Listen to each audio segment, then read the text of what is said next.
This is Kingtom Bomeh at dawn. It's just like any other morning in Freetown. Some young people have already begun their day with mucky bags in hand and wheelbarrows. At this point, my colleague Donald was careful because the way to the Bomeh was muddy. We had to stop filming as we make our way because it was early and that some of the young men engaged in this undesirable source of livelihood might not want to wake up to lights of a camera. It was not a typical welcome for us, but that's expected because for them, it was like any other morning, full of struggle for survival. They believe that their mornings have always been different from the rest of us. This is Kingtom Bomeh dumpsite. It is one of the final destinations for tons of waste generated in Sierra Leone's capital, Freetown. It also serves as a home and hustling ground for hundreds of young people. Let's spend some hours here and see how life looks like.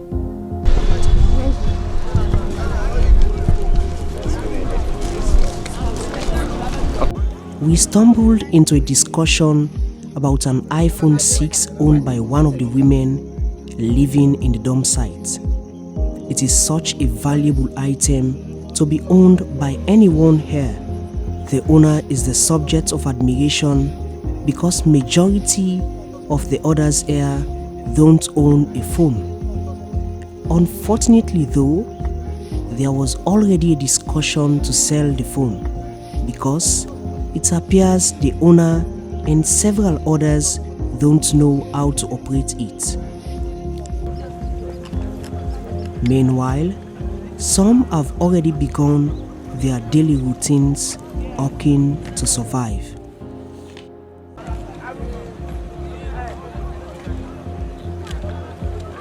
This documentary is about 3 individuals and their daily struggles at the Kingtom dumpsite. George Freeman, popularly known as Mbappe, Edward Wilson, fondly called Obio, and Fatmata Sise. The 3 have spent a total of 25 years combined.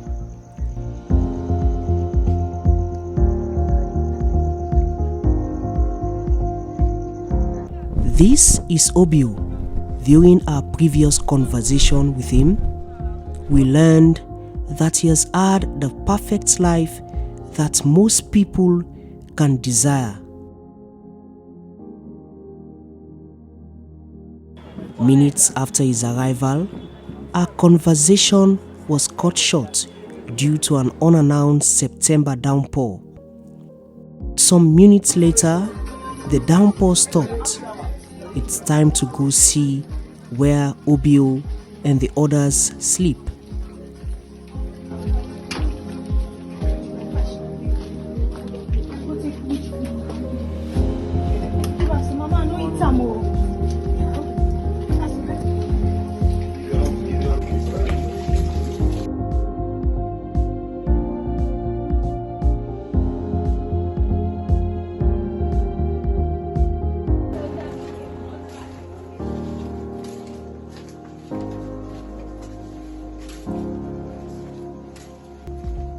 In a dim, unkept shelter with a leaking roof, youths are scattered on the bare floor. Their clothes serve as thin bedding, attracting swarms of flies. The air was heavy with contamination, a haunting reminder of broken dreams and wasted potential in forgotten corners. For Obio, waking up is a blessing and a renewed energy to start the day afresh. When I wake up, this side where I wake up, and eating bossy, like them wash up, this to wash up, but there's no time for that here. Right? So, like we the uptown, you start it in the leg, they not urge you for where you go do and because like if you see company they be like you must do but like here it's a regular thing. So no one asks you or someone just look at your eye. You didn't clean your eye. Something is here. You wash your face. It's done. When the conversation kept going, his colleagues were speaking of the Leon Stars match with Guinea-Bissau, which ended in a draw that day. At this point, they gave a funny irony. Okay, last game, really remember, anything Kingtom get game. Leon started play. So you don't mark down in now? Fix. Because most of kids play Okay. fly. So you dey talk say Kingtom they lost because Likely. Because that's where game name is and now like by now they announce. And yet again, there was a downpour, but this time we felt it hard. While we were scrambling for a place to stand on the wet floor and under the leaking roof, they were thankful that the rain did not come at night. This was not just an opportunity for Samuel, who sleeps there, to fetch water, but to get rid of the many flies. We were still scrambling to find a place to stand under the leaking roof, but the homeowners seemed comfortable having a close conversation.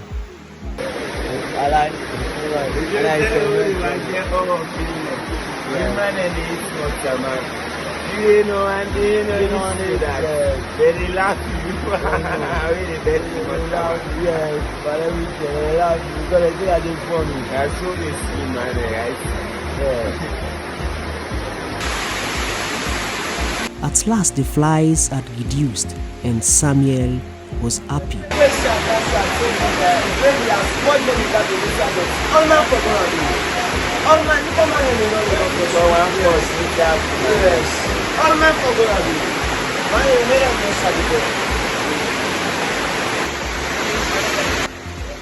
As the downpour raged on the leaking roof, a door was slammed wide and more than 30 young people stumbled inside, bodies drenched and faces hollow.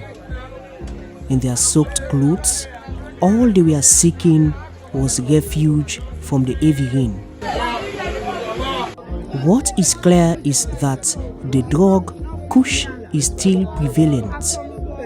Amid the heavy rain and discomfort, they found satisfaction and comfort in something that will even make their situation worse.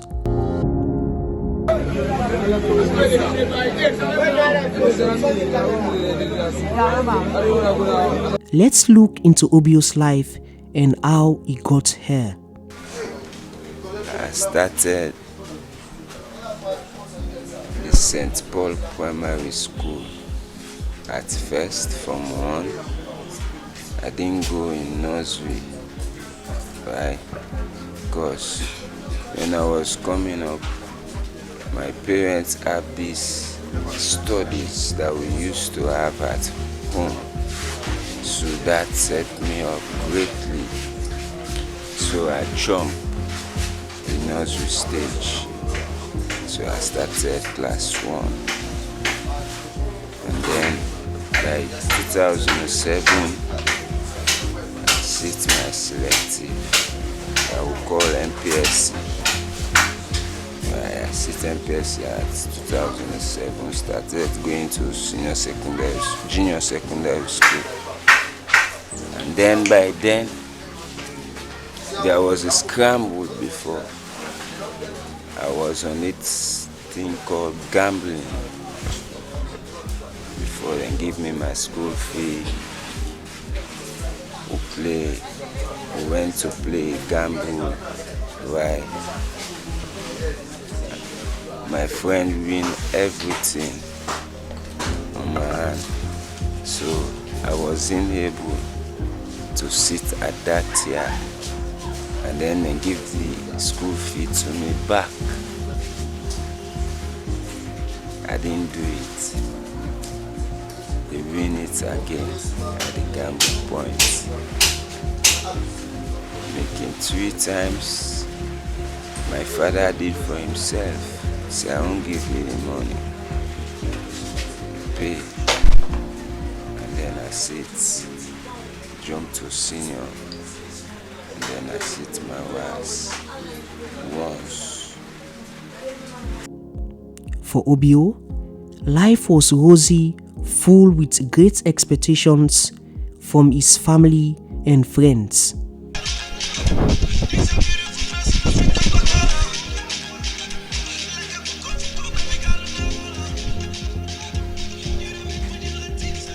Growing up is better.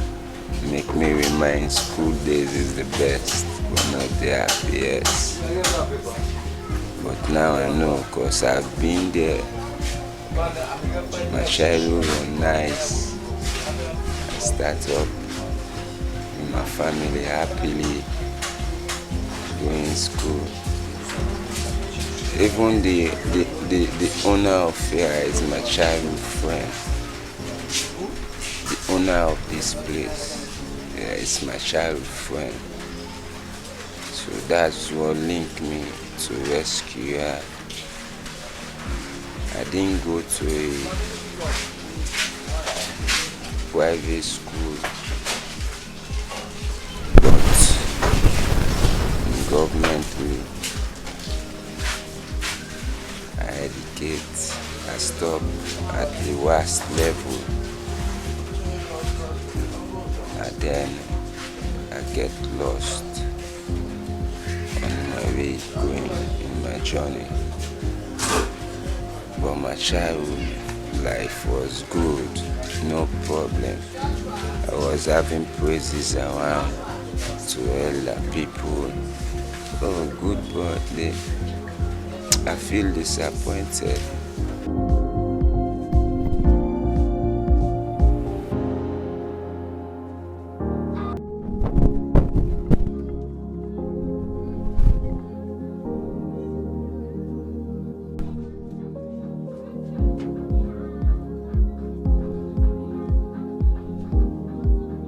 For women, such environments are brutal. With no safe spaces and lack of privacy, every corner feels threatening.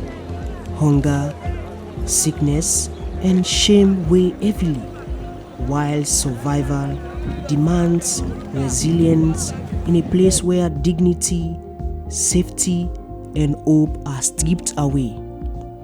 This is the life of Fatima Tassise.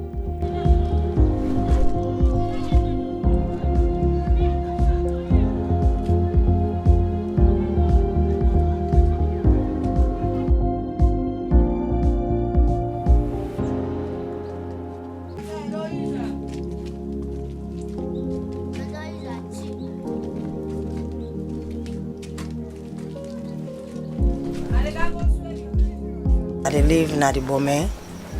I live me and my picking them. And at the Bomeh, I made the digger, I pick robbers them. I have 15 there for like I go manage me and 2 picking them. I don't there for the past 15 years back. I don't live in a house for the past 15 years, but it's not easy for me. And also you see me soon, I had the bread, we let's car, I call it on me and picking them. And I up the Bomeh and I had the digger. But life not easy for me, life difficult for me. And while I live with them picking their medical business, not easy. Because at times, so second living at this Bomeh, we get something they want to cook food. We need to go chukwe, but to go wounded. We need to get medical facility. A poor, even to shelter. A poor, we need to get shelter. The community and woman, we still not there. As we can just do an at the Bomeh, public one, the see nakedness. Even when I was pass I go take bucket, go find water distance, find corner, I was even was shared no day. No? It's not easy for me being a woman. You understand? So life difficult. But for the moment, now God make her the first. Make her the beg for help. Papa government help me. We the woman there and we the people who the strain, who the drag na this Bomeh. No, na able put on, no, na able help we.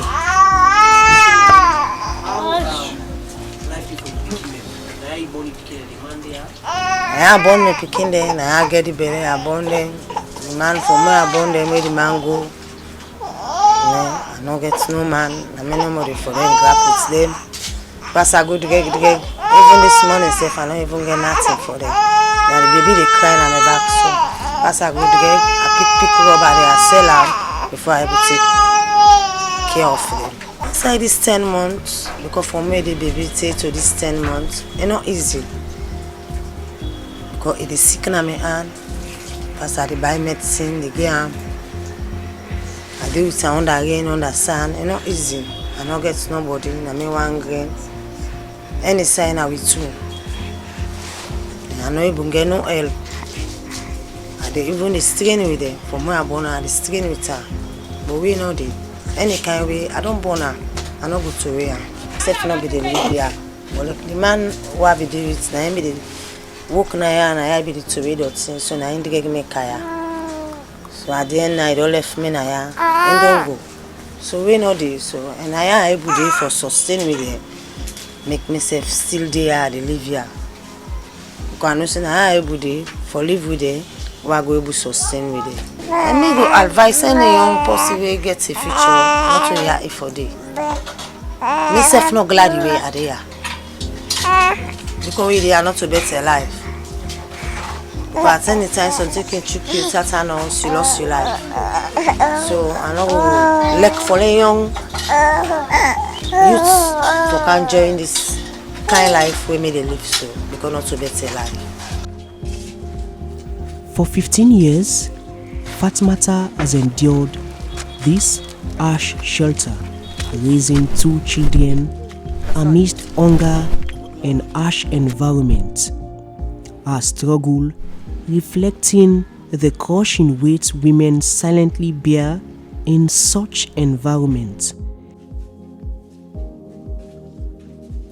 And this is George Freeman, a Liberian who has lived in Sierra Leone since grade 4.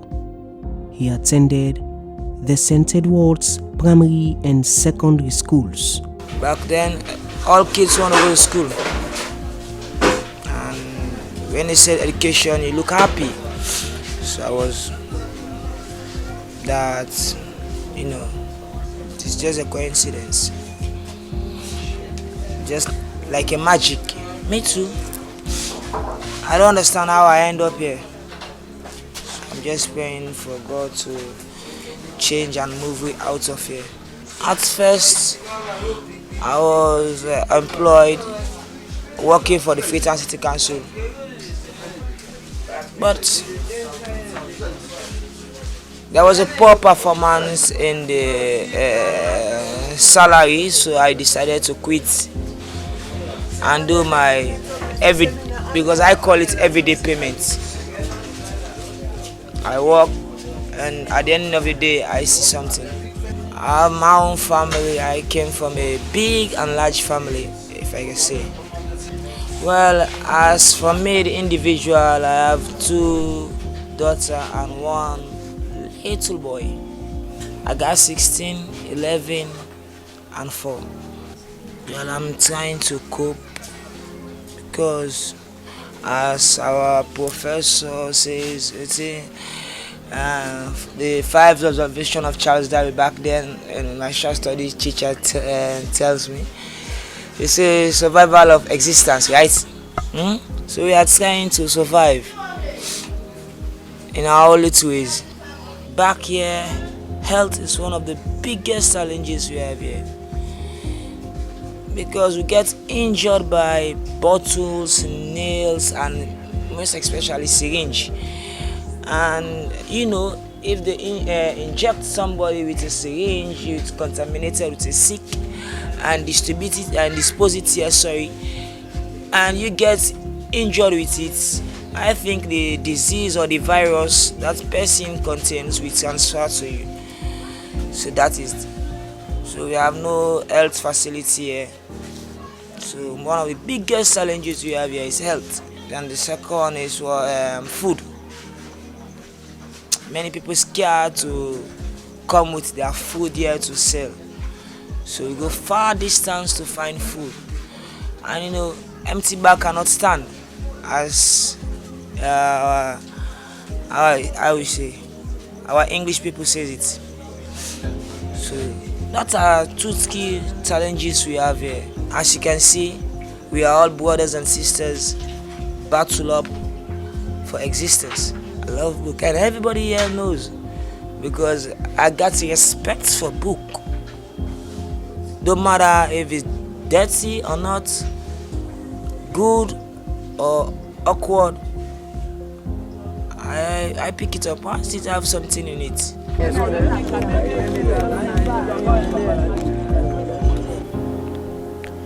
These are not just mere stories. They are the daily, weekly, monthly, and yearly struggles of young people here at the Kingtom Bomeh dumpsite.